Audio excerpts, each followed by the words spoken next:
Bekat JPJOK Jawa Timur di kelas 11 yang penuh semangat meningkatkan kompetensi demi masa depan.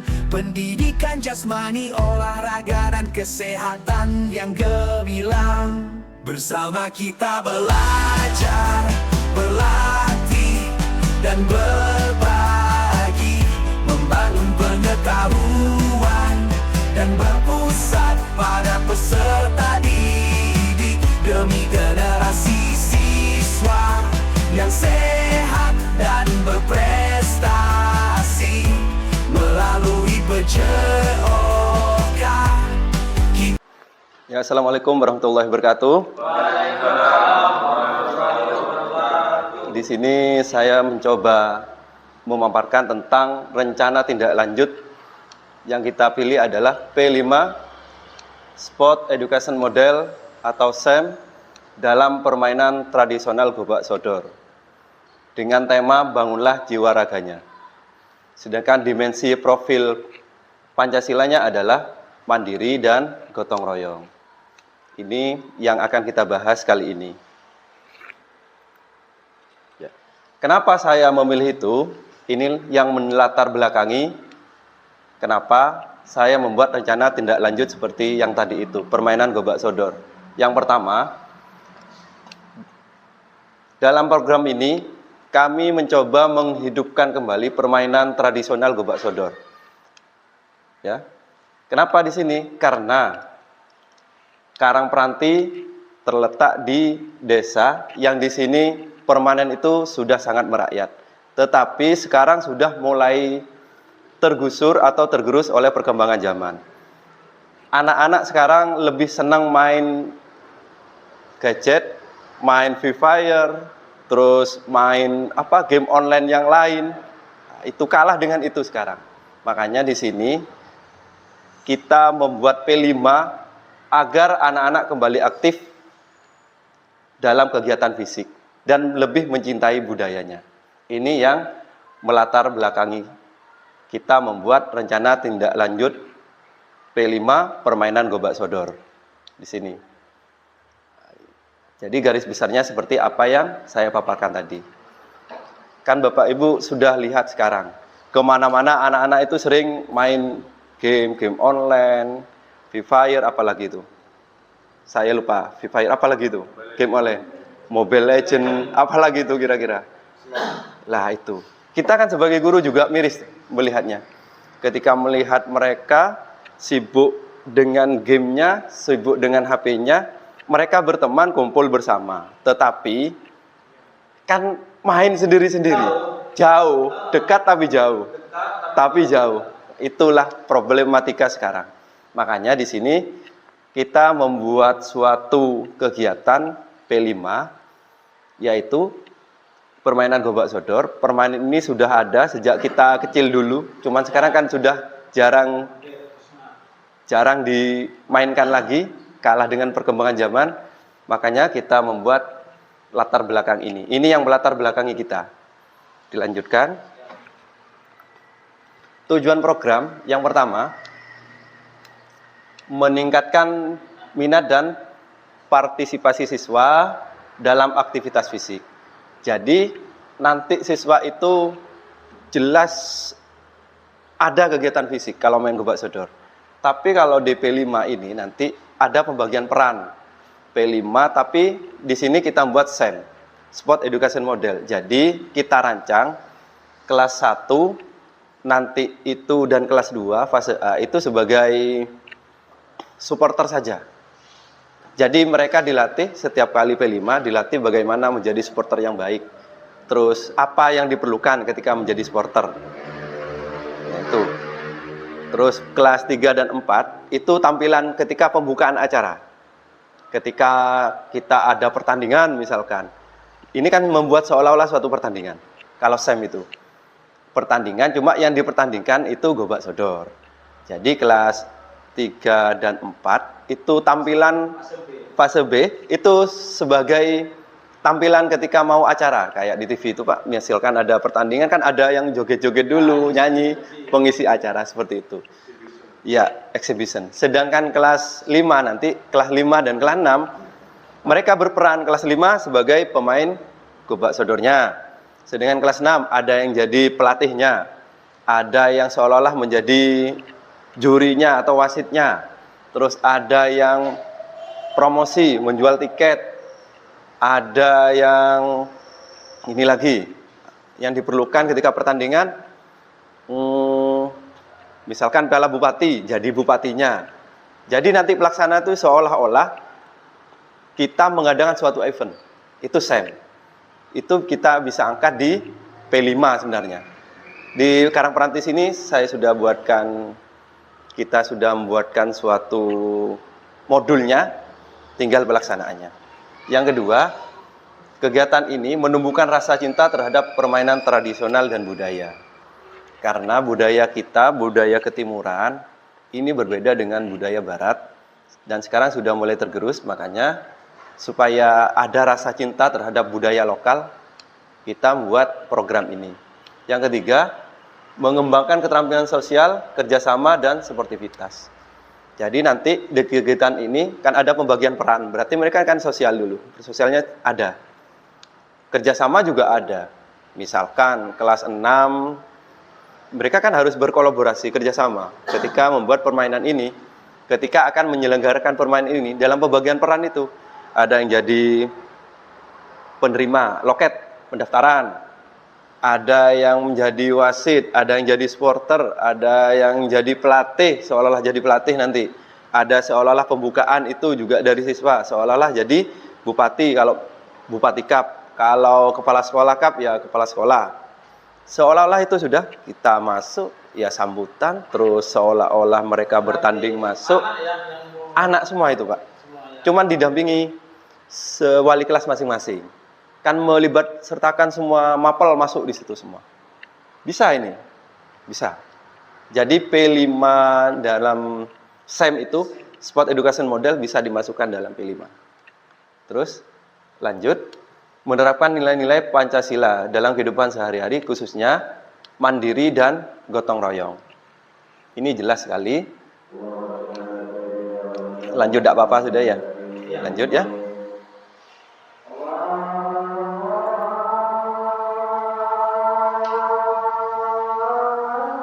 Sambil lanjut, capaian dan langkah-langkah. Tujuannya yang pertama, meningkatkan minat dan partisipasi siswa dalam aktivitas fisik. Capaiannya, ini 80% siswa aktif berpartisipasi dalam setiap sesi permainan. Langkah-langkahnya, membutuhkan tim, latihan dasar, dan pertandingan persahabatan. Yang kedua, menumbuhkan rasa cinta terhadap permainan tradisional budaya dan bangsa. Capaiannya, siswa mampu menjelaskan sejarah dan aturan permainan gobak sodor. Jadi di sini tujuannya nomor 2. Terus capaiannya ini. Langkah-langkahnya nomor 2, diskusi, kelompok, presentasi, dan juga pembuatan poster. Yang ketiga, mengembangkan keterampilan sosial, kerjasama, dan sportivitas. Capaian yang diinginkan, siswa mampu bekerja sama dalam tim dan menghargai perbedaan. Langkah-langkahnya, membutuhkan tim, refleksi setelah permainan, dan kita memberi penghargaan. Jadi setelah selesai, diumumkanlah juara. Nah, itu kayak di style musik gitu Pak, dikasih juara 1, ada pialanya. Boleh, tidak apa-apa. Boleh Pak, cuman kan kalau P5 kan satu sekolah 1. Nah, jadi ikut juga. Kalau blok kan per minggu, di blok. Kalau ingin dibuat 1 semester 6 bulan boleh. Jadi tiap Sabtu misalkan, ya sudah kelas 1 hanya diajari jadi supporter yang baik, terus gimana cara teriak-teriak yang baik, terus membuat apa yang dibawa supporter, apa itu? Iya, bendera kayak, terus seperti itu. Itu sudah masuk P5. Mudah sekali sebenarnya.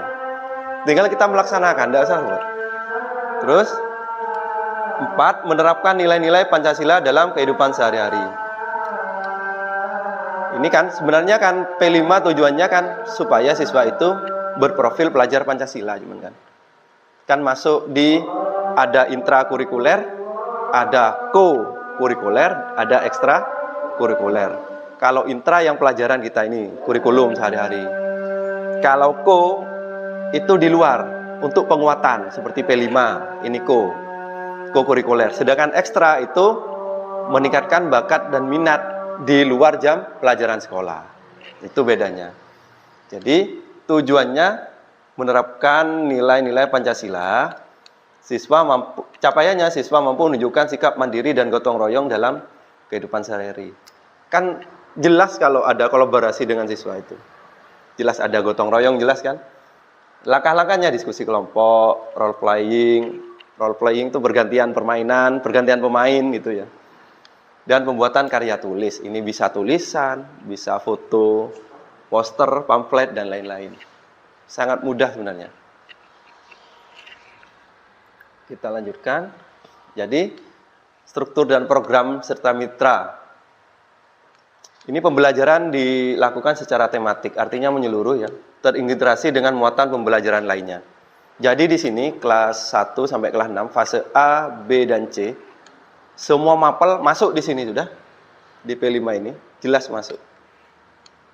Mitranya, guru PJOK, guru kelas, bisa orang tua, bisa paguyuban dilibatkan, dan komunitas sekolah. Misalkan paguyuban, ketika puncaknya, pelaksanaan pertandingannya, itu semisal wali murid dilibatkan untuk jadi pedagang misalkan. Boleh. Terus diundanglah Pak Korwil misalkan, menyaksikan proses permainan itu. Itu sudah puncaknya di situ.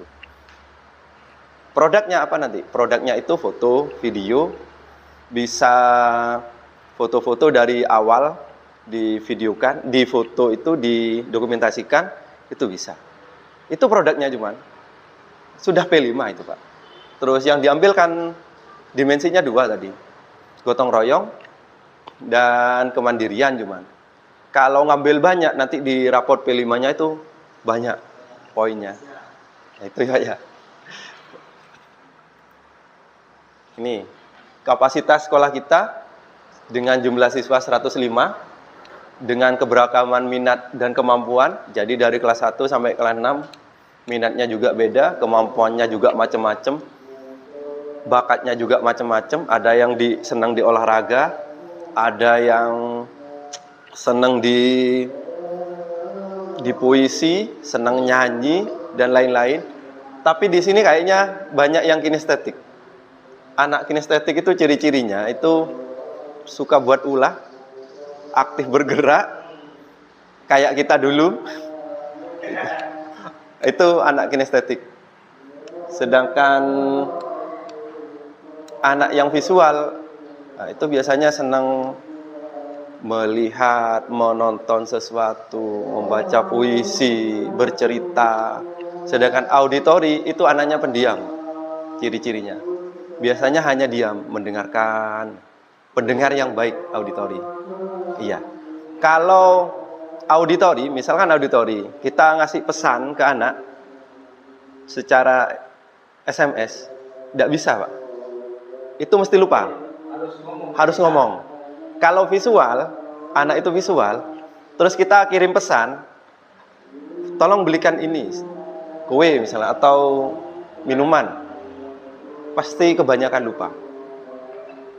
Jadi, kalau visual itu harus jelas ditunjukkan. Kalau visual itu lemah di auditori biasanya. Kalau auditorinya kuat, visualnya lemah. Biasanya seperti itu. Ya. Jadi kapasitas sekolah kita ini di sini ada guru PJOK saya sendiri yang memiliki kompetensi dalam mengajar permainan tradisional. Sekolah juga menyiapkan lapangan yang luas halaman sekolah. Peralatan olahraga kan tradisional mudah sekali, ada kun, terus tali rafia cuman, tempat duduk supporter dan lain-lain mudah sekali. Sedangkan untuk aset keuangan ini ada bos di sini. Aset ada 7 aset yang harus dipetakan. Ada manusianya itu siswa dan guru, bisa komite. Terus untuk aset fisik Fisiknya ini lingkungan sekolah ini, halaman sekolah dan lain-lain. Sedangkan finansialnya, aset finansialnya itu dari uang bos. Terus kita bisa kolaborasi dengan wali murid, dengan paguyuban itu juga bisa. Sedangkan aset-aset yang lain menyusul nanti. Kita rembukan lagi. Rencana evaluasi. Nih. Jadi evaluasi akan dilakukan secara berkelanjutan. Observasi. Kita menilainya siswa itu bisa melalui observasi. Mengamati perilaku siswa selama proses pembelajaran. Jadi selama proses kita melaksanakan P5 ini, SEM ini dari awal sampai akhir, kita bisa menggunakan penilaian observasi. Yang kedua, angket bisa mengumpulkan umpan balik dari siswa atau guru. Jadi kita bisa melibatkan siswa itu sendiri, penilaian rekan sejawat, ada yang menilai diri sendiri bisa, dan orang tua, bisa dari orang tua. Terus dokumentasi dengan foto-foto, dengan video, dan juga bisa hasil karya dari siswa. Ini rencana evaluasi kita. Kemungkinan dan tantangan. Ini ya. Minat siswa yang berbeda-beda menawarkan variasi permainan dan memberikan pilihan kepada siswa. Jadi gini, karena dalam pelaksanaan ini, siswa itu yang pertama harus dilibatkan dalam voice. Voice itu suara siswa harus didengarkan, voice. Pak, saya ini ingin mengusulkan ini, ya, usulannya harus diterima. Pak, saya ingin mengusulkan permainan itu dilaksanakan besok misalkan, atau 3 hari lagi boleh. Apapun itu, namanya voice, suara dari siswa. Kedua, choice, pilihan dari siswa harus kita lihat juga. Misalkan, Pak, saya ingin jadi pemain, saya ingin jadi pelatihnya, Pak, saya ingin jadi bupatinya misalkan, perannya itu boleh, itu masuk dalam choice, pilihan. Kalau mereka sudah didengarkan voice-nya, suaranya, choice-nya berhak memilih, maka akan ada yang namanya ownership, kepemilikan, ownership, merasa memiliki suatu kegiatan itu. Kalau sudah merasa memiliki kegiatan itu, maka sudah terlaksana yang namanya pemimpin dalam pembelajaran. Keterbatasan waktu, mengoptimalkan waktu pembelajaran dengan kegiatan menarik. Memang terbatas sekali, apalagi di bulan-bulan Agustus, untuk merencanakan dan melaksanakan juga terbatas. Ini yang menjadi tantangan. Terus kondisi cuaca yang tidak mendukung. Semisal tahu-tahu 6 bulan lagi hujan misalkan, mungkin kegiatan bisa dilaksanakan di indoor. Kemungkinan itu bisa terjadi. Nah, ini konsep pendidikan menurut Ki Hajar Dewantara. Pendidikan yang holistik itu menyeluruh, di mana murid atau peserta didik dibentuk menjadi insan yang berkembang secara utuh, meliputi olah rasio, olah rasa, olah jiwa, dan olahraga. Melalui proses pembelajaran dan lainnya yang berpusat pada murid dan dilaksanakan dalam suasana penuh keterbukaan, kebebasan, serta menyenangkan. Nah, ini. Demikian pemaparan dari saya, singkat dari saya. Mungkin ada yang ditanyakan. Olah rasa itu ketika kita mengajar, ini rasa simpati, empati itu harus ada, Pak. Perhatian terhadap anak. Terus anak juga merasa diperhatikan, itu olah rasa. Terus perhatian terhadap siswanya, kepatuhan, itu rasa. Menghormati terhadap guru, itu olah rasa. Olah jiwa dan olahraga ini satu paket. Apa katanya itu? Di balik tubuh yang sehat terdapat jiwa. Ya itu, saya lupa itu. Di balik Bu Dinda mungkin ya, apa itu Bu Dinda? Oh, kurang tahu ya. Di balik tubuh yang sehat terdapat jiwa yang kuat. Itu katanya hanya saran, Pak. tapi tidak sepenuhnya benar. Di balik tubuh yang sehat terdapat jiwa yang kuat. Tidak sepenuhnya benar. Kenapa? Orang gila itu sehat tubuhnya. Jiwanya yang tidak sehat lah itu. Itunya. Terus dua, sehat itu terbagi menjadi tiga sebenarnya. Sehat jasmani, rohani, sosial, Pak. Sosial. Itu masuk sosial, Pak. Itu masuk sosial. Itu masuk sosial. Misal yang dikatakan tidak sehat ya, itu anak yang suka nyutuh, itu masuk kategori tidak sehat. Mindsetnya sudah salah. Ini sudah ada yang ditanyakan dari awal sampai akhir. Kalau udah ada, kita akhiri. Mohon maaf apabila banyak kesalahan dan banyak tutur kata yang salah. Wabillahi taufik wal hidayah. Assalamualaikum warahmatullahi wabarakatuh. Waalaikumsalam warahmatullahi wabarakatuh.